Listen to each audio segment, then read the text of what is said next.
Hello friends, स्वागत है आपका हमारे चैनल में। तो आज मैं आपके लिए लेकर आई हूँ समोसा की रेसिपी, जो कि हर किसी को ही पसंद होता है। तो मैंने इस वीडियो में समोसे की जो रेसिपी है उसे बहुत ही सिंपल रखा है, जिससे कि आपको बनाने में आसानी हो। तो चलिए समोसे की रेसिपी शुरू करते हैं। शुरू करने से पहले अगर आपने मेरे चैनल को सब्सक्राइब नहीं किया तो प्लीज़ चैनल को सब्सक्राइब कर लें, ऐसी ही नई नई रेसिपीज़ देखने के लिए। तो चलिए समोसा बनाना शुरू करते हैं।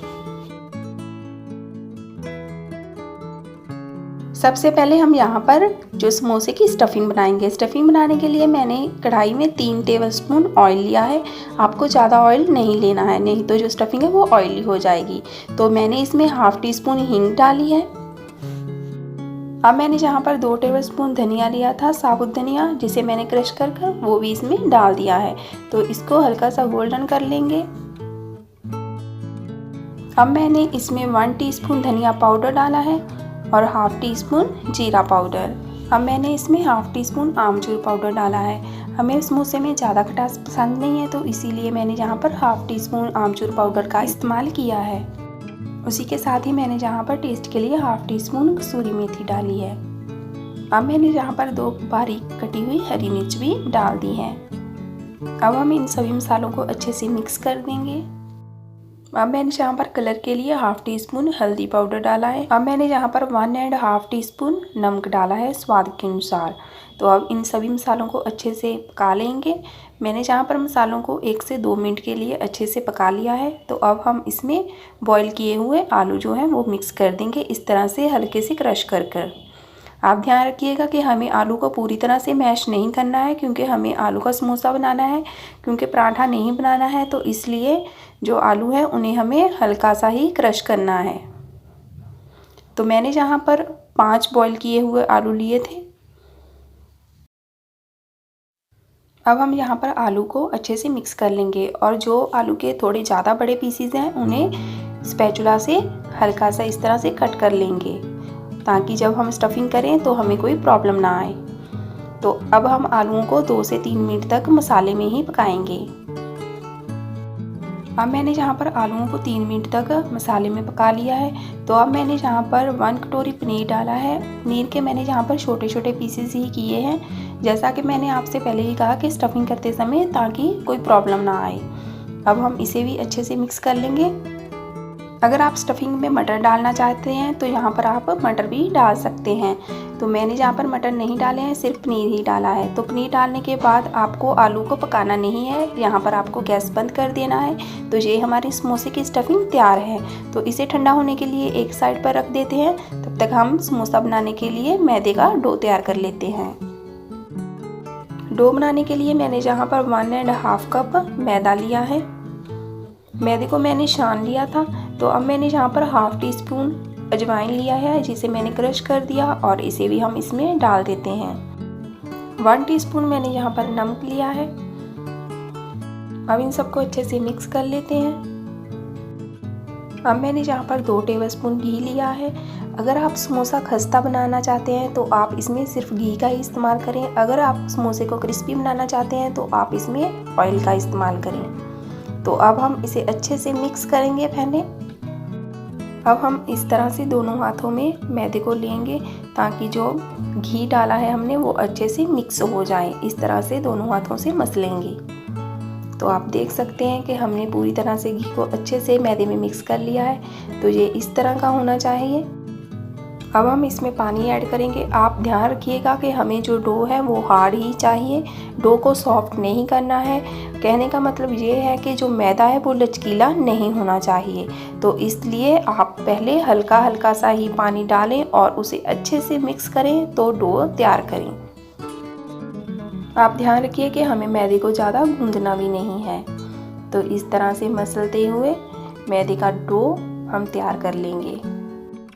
आपको इस तरह से मैदे का जो डो है वो तैयार कर लेना है। अब हम इसे 15 मिनट की रेस्ट के लिए छोड़ेंगे। अब हमें यहाँ पर डो को रखे हुए 15 मिनट हो चुके हैं। तो अब हम इसे हल्का सा मसल लेते हैं। डो को अच्छे से मसलने के बाद अब हम डो में से एक छोटी सी लोई लेंगे और उसे इस तरह से गोल कर लेंगे। अब उसे इस तरह से गोल आकार में कर लेंगे। जिस तरह से हम रोटी बनाने के लिए करते हैं ना, वैसे ही बिल्कुल करना है।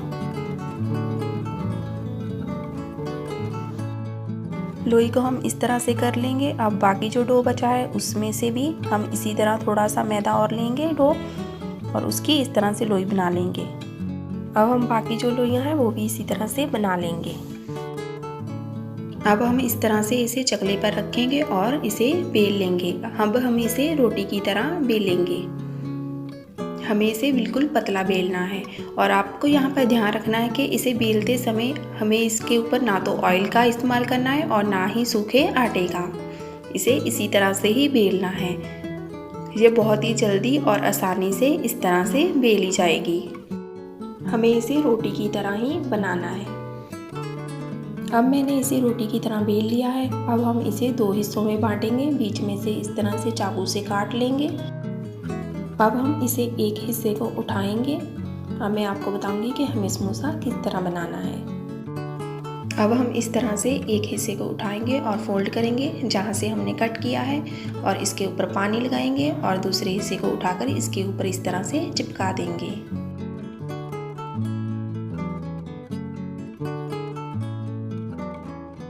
तो इसे अच्छे से दबाकर बंद कीजिएगा, नहीं तो जो ऑयल है वो समोसे के अंदर जा सकता है। तो ये देखिए, इस तरह से हम समोसे की शेप बना लेंगे। अब हम इसके अंदर इस तरह से स्टफिंग भरेंगे। अगर आप पहली बार समोसा बना रहे हैं तो आप ध्यान रखिएगा कि इसके अंदर ज़्यादा स्टफिंग मत भरिएगा, नहीं तो आपको प्रॉब्लम आएगी। तो अब सभी साइडों पर इस तरह से पानी लगा लेंगे और इसे स्टफिंग को अंदर अच्छे से दबाकर समोसे को अच्छे से इस तरह से प्रेस कर कर दबा देंगे। तो ये देखिए, ये हमारा एक समोसा तैयार है। अब हम बाकी समोसे भी इसी तरह ही बनाएंगे। दूसरा समोसा बनाने के लिए हमने जिस हिस्से से इसे कट किया है उसी हिस्से पर हमें इसके ऊपर पानी लगाना है और इसे इस तरह से फोल्ड कर कर बंद कर देना है। आपको ध्यान रखना है कि आपको इसे अच्छे से बंद करना है, नहीं तो जो ऑयल है वो समोसे के अंदर चला जाएगा। तो इस तरह इसके अंदर स्टफिंग भरेंगे और आपको ज़्यादा स्टफिंग भी नहीं भरनी है। समोसे को बंद करने के लिए इसके ऊपर पानी लगाएंगे इस तरह से, और इसे इस तरह से अच्छे से दबाकर हमें इसे बंद करना है। तो ये लीजिए, हमारा एक और समोसा बनकर तैयार है। इसी तरह हम बाकी समोसे भी तैयार कर लेंगे। तो ये देखिए, जहाँ पर मैंने सारे समोसे बना लिए हैं। तो चलिए अब हम इन्हें फ्राई कर लेते हैं। तो फ्राई करने के लिए मैंने यहाँ पर ऑयल ले लिया है। तो अब हम सभी समोसों को ऑयल में छोड़ देंगे। तो आपको यहाँ पर ये ध्यान रखना है कि जो ऑयल है वो ज़्यादा गर्म नहीं होना चाहिए, जो तेल है वो मीडियम गर्म होना चाहिए, या फिर आप कह सकते हैं कि गुनगुना ही गर्म होना चाहिए। तेज़ आंच पर इन्हें नहीं पकाएंगे, हमें इन्हें मीडियम आंच पर ही पकाना है। तो सभी समोसों को ऑयल में छोड़ देंगे।